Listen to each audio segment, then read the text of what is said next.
अस्सलाम वालेकुम। मैं अस्मा अंजुम। आज के वीडियो में फिर से हम देखेंगे 15 क्वेश्चन पेडागोजी के सीटीटी पेपर फर्स्ट और सेकंड दोनों ही के लिए है ये, और एक्सप्लेनेशन के साथ करते। सिंपल क्वेश्चन है, देखिए इस पेपर में भी बहुत आसान क्वेश्चन पूछे गए हैं। फर्स्ट क्वेश्चन जो स्टार्ट हो रहा है वो 136 से है। उस्ताद चौथी जमात के तलबा को किसी मौजू पर आज़ादाना तौर पर लिखने की हौसला अफजाई कर सकता है अगर मौजू मुतालिक हो। अब देखिए यहाँ जो है वो लिखने की महारत की बात हो रही है, तो जाहिर बात है हमने पहले भी देखे थे, अभी जो पेपर सॉल्व करें, कि बोलना और लिखना ये दोनों ही क्या है, तख्लीकी महारत है। तख्लीकी महारत यानी कि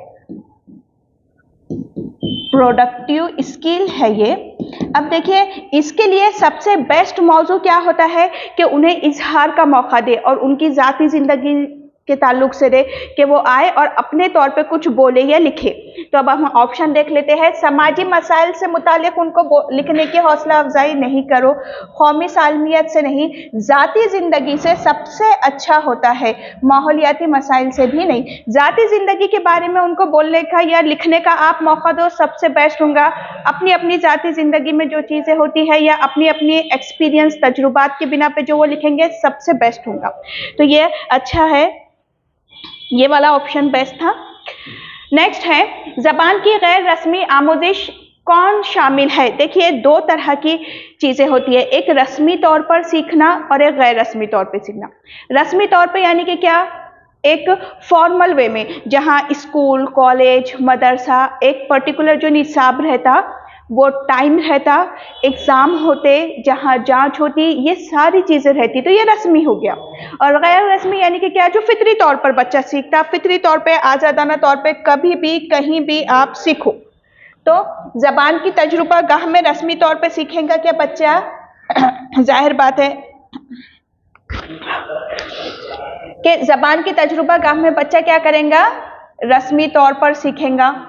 घर का माहौल, अब घर के माहौल में बच्चा बिल्कुल गैर रस्मी तरीके से, या फिर अगर यहाँ पे गैर रस्मी लिखकर नहीं आता तो क्या आता था, फितरी तौर पर आता था, या फिर फितरी तौर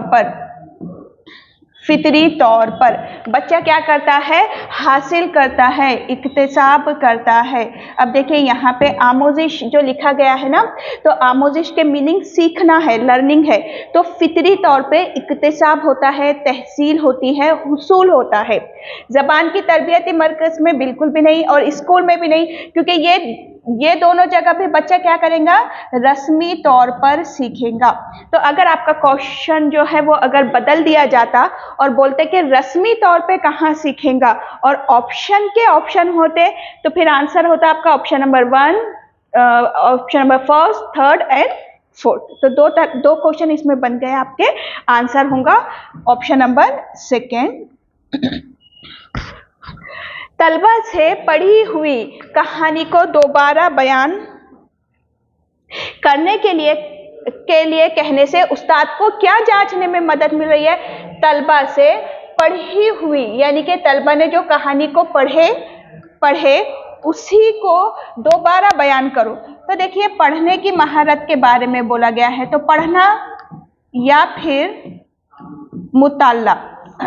रीडिंग यानी कि क्या होता है, पढ़ना यानी कि क्या, कि जो भी छपी हुई चीजें हैं, जो छपी अलामतें हैं, उनको आवाज के साथ या फिर बिना आवाज के साथ तफहीम या फिर समझ कर पढ़ना। यानी कि पढ़ने का मतलब क्या होता है कि तफहीम या समझ कर अगर आप पढ़े तो वही पढ़ना होता है। ये पढ़ने की तारीफ है, डेफिनेशन है। तो हम देखते हैं इसमें क्या है आंसर हमारा। जहानत की जांच इसमें नहीं हो रही, बिल्कुल समझ की जांच हो रही है, बिल्कुल सही। तलफ़्फ़ुज़ की जांच नहीं, इमले की जांच नहीं हो रही है, समझ की जांच। अब ये समझ के बदले आपको ऑप्शन में कुछ और भी लिख कर आ सकता था। क्या लिख कर आ सकता था समझ के बदले, तफहीम के तफहीमी या फिर तफहीम की जांच। ये भी आपको लिखकर आ सकता था ऑप्शन में। तो आंसर होगा आपका option number second.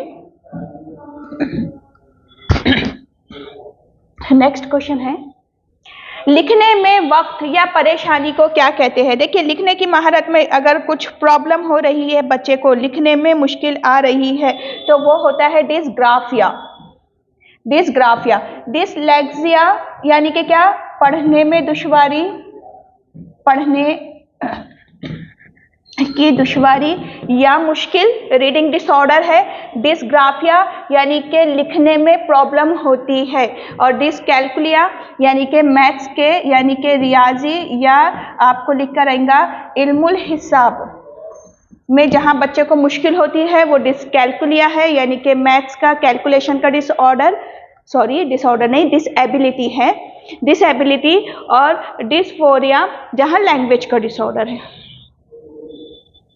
Next question है, पढ़ने का मतलब सिर्फ लिखे हुए मतन की अदायगी नहीं बल्कि ये भी है, हम अहम है कि अभी मैंने आपको बताई पढ़ने से रिलेटेड जब भी क्वेश्चन आएगा तो आप बच्चे की सिर्फ और सिर्फ समझ देखेंगे कि बच्चा मुंह से अदायगी जो कर ले रहा, अलामतों को पढ़ ले रहा, वो पढ़ना नहीं है, समझ कर और तफहीम के साथ पढ़ना ही पढ़ना है। तो अब हमारा आंसर क्या होगा कि बच्चा अगर पढ़ रहा है तो एक अच्छे मुकर्रर हो, मतन के मायने समझे, बिल्कुल सही कि मतन के मायने को समझे, वो नए अल्फाज और जुमलों की साख्त की आमोजिश हो, ये इसका मकसद नहीं है, नए अल्फाज की अदायगी में हायल परेशानियों पर काबू पाए, ये भी नहीं, मतन के मायने समझते हुए या मतन का मफहूम समझ के हुए पढ़ना ही पढ़ना होगा। तो ऑप्शन नंबर सेकंड हमारा आंसर होगा। नेक्स्ट क्वेश्चन है, इस बात की सिफारिश की गई है कि इब्तदाई दर्जात में बच्चों की तालीम मादरी ज़बान में होनी चाहिए। तो ये सिफारिश किसने की है कि फर्स्ट टू फिफ्थ या इब्तदाई दर्जात में जो तालीम है वो मादरी ज़बान में होनी चाहिए। ये सिफारिश की है सहलिसानी फॉर्मूले में, और जो किसने दिया था, कोठारी कमीशन ने। और किस में सिफारिश की गई है,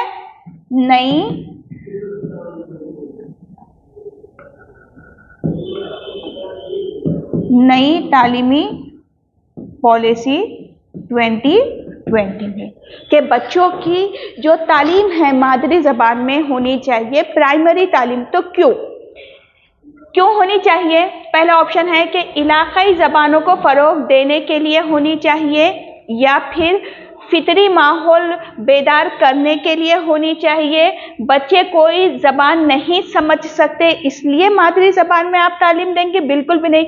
जो ज़बान उनकी हदफ ज़बान है, टारगेट लैंग्वेज है, वो तो वो नहीं समझते, उन्हें समझाना और सिखाना ही तो है, तो ये तो बिल्कुल नहीं।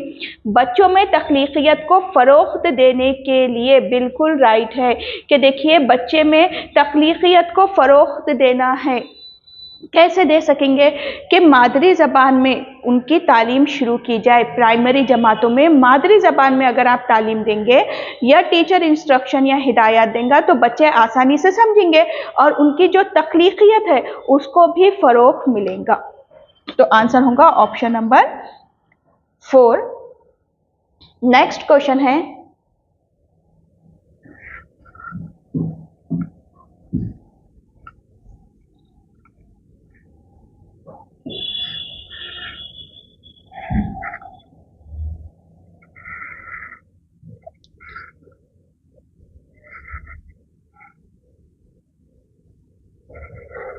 पहली जब क्वेश्चन कहाँ चला गया,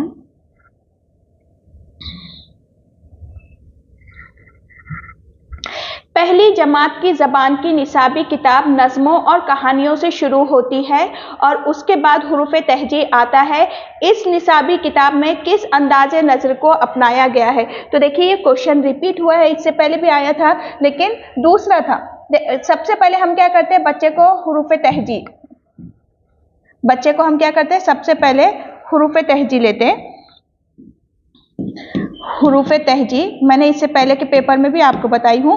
उसके ऊपर जब बच्चा जाता तो 2 हुर्फ़ी लफ्ज़, फिर उसके ऊपर जाता तो सह हुर्फ़ी लफ्ज़, और उसके ऊपर जाता तो जुमले, और फिर उसके बाद क्या करते हैं, कहानियाँ, किस्से वगैरह हम लेके जाते हैं। ठीक है, इस तरह से हमारी तरतीब होती है। तो ये नीचे से ऊपर की तरतीब होती है, ये नीचे से ऊपर। और अगर इसके अगेंस्ट अगर आप निसाबी किताब में पहले नज़्में और कहानियां शुरू कर रहे, बाद में हुरूफ तहजीब वो लेकर आ रहे, यानी कि ये हो जाएगा फिर ऊपर से नीचे। तो आंसर होगा हमारा ऊपर से नीचे का ये यहाँ पे अंदाज़े नज़र इस्तेमाल हुआ है। नीचे से ऊपर यानी कि इंग्लिश में होगा वो बॉटम अप अप्रोच, नीचे से ऊपर यानी कि या बॉटम अप अप्रोच होगा, ऊपर से नीचे यानी कि टॉप टू बॉटम होगा। और इंज़िबाती यानी कि डिसिप्लिनरी होता है, इसको इंग्लिश में डिसिप्लिनरी कहते हैं। और दर्सियाती का यहाँ पे कोई लेना देना नहीं है। नेक्स्ट क्वेश्चन है, दर्जे झेल में से कौन सा बयान दुरुस्त है? इनमें से कौन सा बयान दुरुस्त है? पहला है कि पहली जमात के बच्चे अंग्रेजी बिल्कुल नहीं जानते। दूसरा है बच्चे तजुर्बात का एक खजाना लेकर स्कूल आते हैं, बिल्कुल सही। दूसरा है कि बच्चे जब स्कूल आते हैं तो वो एक खाली स्लेट की तरह होते हैं, तो ये बिल्कुल गलत है। हाँ, अगर आपको क्वेश्चन पूछा जाए कि ऐसा बोले किसने थे, तो देखो एक चीज थी कि प्याजे ने बोले थे कि बच्चा क्या है, एक खाली स्लेट की तरह है, एक खाली तख्ती है। बच्चों को बहुत से अल्फाज रटाना निगेटिव वर्ड है, आगे भी जाने की जरूरत नहीं, रॉन्ग हो जाएगा। तो राइट आंसर क्या होगा हमारा? ऑप्शन नंबर सेकेंड, के बच्चे तजुर्बात का खजाना लेकर क्या करते हैं, स्कूल आते हैं, और इसी को टीचर ने क्या करना है, यूज करना है। नेक्स्ट क्वेश्चन है,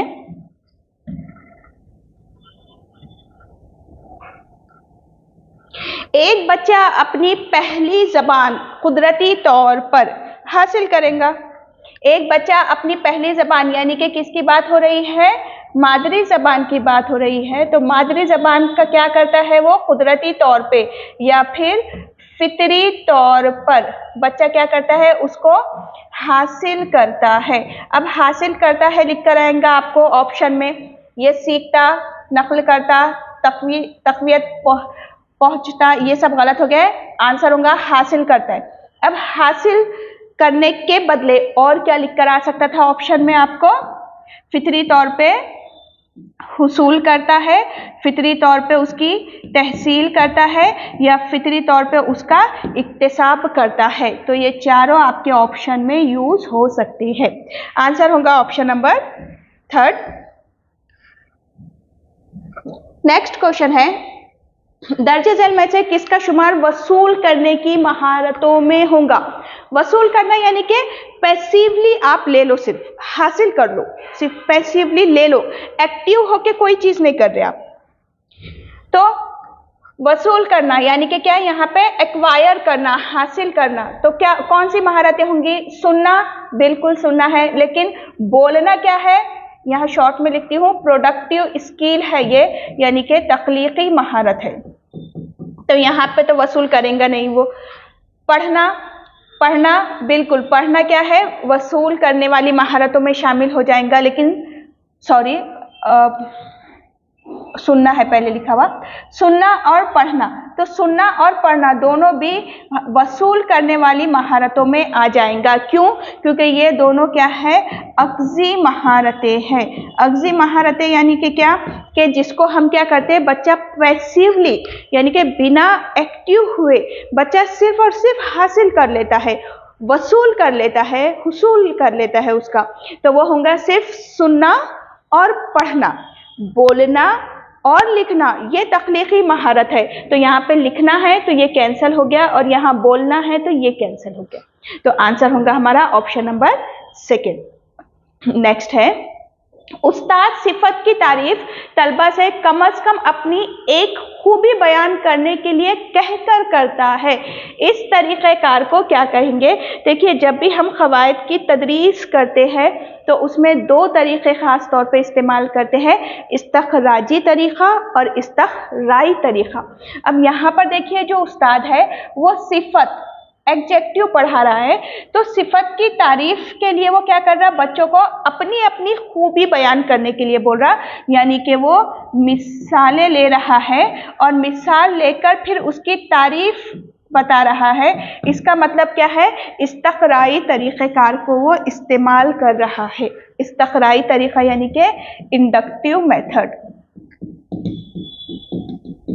इस्तक़राई तरीक़े में क्या करते हैं हम बच्चों से मिसालें लेते हैं, उन्हीं को बोलने लगाते हैं, फिर इन मिसालों की बिना पे बच्चे खुद अक्स करते हैं। क्या अक्स करेंगे? उसूल या फिर तारीफ़ें वगैरह। तो ये कौन सा तरीक़ा है? मिसालें बच्चों से लो या मिसालें दो और फिर उसूल की तरफ जाओ। इस्तक़राई तरीक़ा इंडक्टिव मेथड। इस्तख़राजी तरीक़ा डिडक्टिव मेथड है नहीं। कुल तबई रद्द अमल यानी कि टोटल फिज़िकल रिस्पॉन्स ये है नहीं, और इस्तिज़राक़ी तरीक़ा भी ये नहीं है। नेक्स्ट है, कौन सी ज़बान उस्ताद की मदद से रस्मी माहौल में सीखी जाती है? अब देखिए, इससे रिलेटेड ना, इससे पहले भी क्वेश्चन था कि बच्चा मादरी ज़बान को स्कूल में एक ज़बान के तौर पर सीखता है लेकिन उसको दुश्वारी आती, तो ऐसा क्यों? क्योंकि घर से भी तो मादरी ज़बान सीख के आया। तो उसका रीज़न यह है कि स्कूल में जब मादरी ज़बान उसको सिखाई जाती है तो वो रस्मी तौर पे होती है, तो वो रस्मी माहौल में सीखता है और रस्मी रहती हो। तो अब यह है यहाँ पे कि कौन सी ज़बान उस्ताद की मदद से रस्मी माहौल में सीखी जाती है? पहली ज़बान, दूसरी ज़बान, मादरी ज़बान या घर में बोले जाने वाली ज़बान। अब देखिए, ये यहाँ पर ना घर में बोले जाने वाली ज़बान ही तो बच्चे की मादरी ज़बान बन जाएंगी ना, है ना।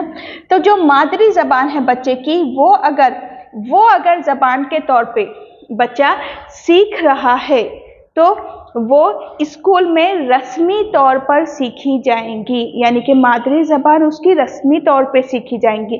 तो पहली ज़बान, दूसरी ज़बान नहीं, उसकी जो मादरी ज़बान है, हालांकि यहाँ दिया गया है घर में बोले वाली ज़बान, तो घर में जो ज़बान वो बोलता है वो उसकी मादरी ज़बान होती है।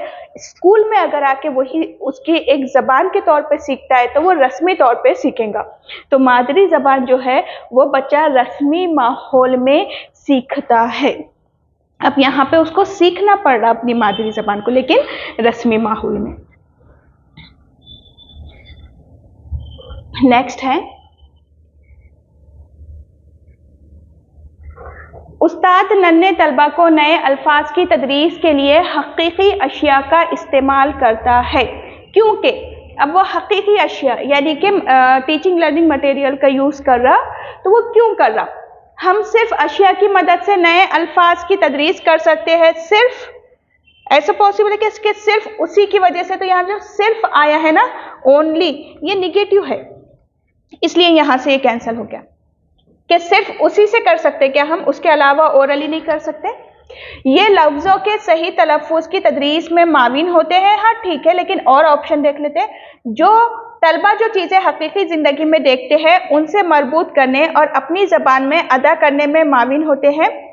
नन्हे तलबा मुजर्रिद फ़िक्र के अहल नहीं है, शरीय नहीं होते, इसलिए हकीकी चीज़ें उनकी बेहतर आमोजिश में माविन होती है। ये एक सही ऑप्शन है कि अगर छोटे तलबा है, देखिए नन्हे तलबा, जो छोटे तलबा है वो मुजर्रिद फ़िक्र का मतलब क्या है?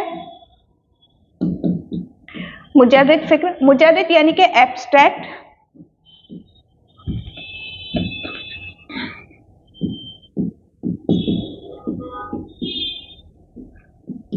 एब्स्ट्रैक्ट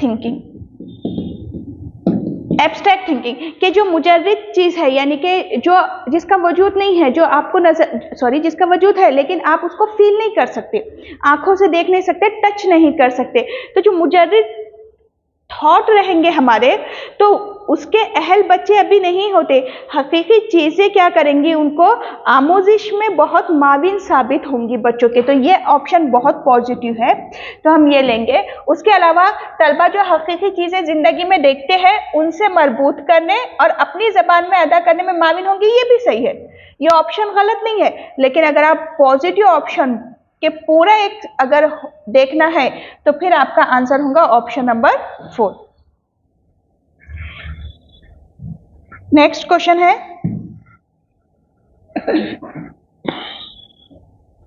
ज़बान की दरसियात में अदब को शामिल करना चाहिए, क्यों अदब को शामिल करना चाहिए? अब अदब में कितनी सारी चीज़ें आ जाएंगी अदब में। अब ज़बान है तो ज़बान के अदब में कितनी चीज़ें आएंगी, नस्र है, नज़्म है, ये चीज़ें आएंगी। अब नज़्म में बहुत अलग अलग चीज़ें होती है, नस्र में बहुत अलग अलग चीज़ें होती है, तो ये हमारा अदब है। अब इसमें क्यों शामिल करना है? तो ये मस्तंद यानी कि ऑथेंटिक ज़बान की तदरीस और आमोजिश का ज़रिया है, ये तो सही है। ये तलबा की तनकीदी गौर व फिक्र का मालिक बनाता है, ये बिल्कुल नहीं, ऐसा कुछ नहीं है। तलबा क्या तनकीद करेंगे, वो तो खुद ज़बान सीख रहे। ये तलबा पर निसाब का बोझ कम करने में बिल्कुल भी नहीं है, ऑप्शन बिल्कुल नहीं है। ये नए अल्फाज को सीखने में तलबा के लिए माविन है, ठीक है, नए अल्फाज सीख लेंगे बच्चा अदब से। लेकिन सबसे मेन चीज़ क्या है कि हम अदब को क्यों लेते हैं कि ये मस्तंद ज़बान की तदरीस यानी कि ऑथेंटिक जो है ज़बान, उसकी तदरीस और आमोजिश का ज़रिया होता है। तो ऑप्शन नंबर फर्स्ट राइट होगा। नेक्स्ट है, ज़बान के क्लासरूम में कहानी सुनाने की बड़ी अहमियत है, क्योंकि इससे क्या होगा, कहानी अगर बच्चों को सुना रहे तो अखलाकियात की तालीम होती है, हाँ ठीक है, ये तो होती।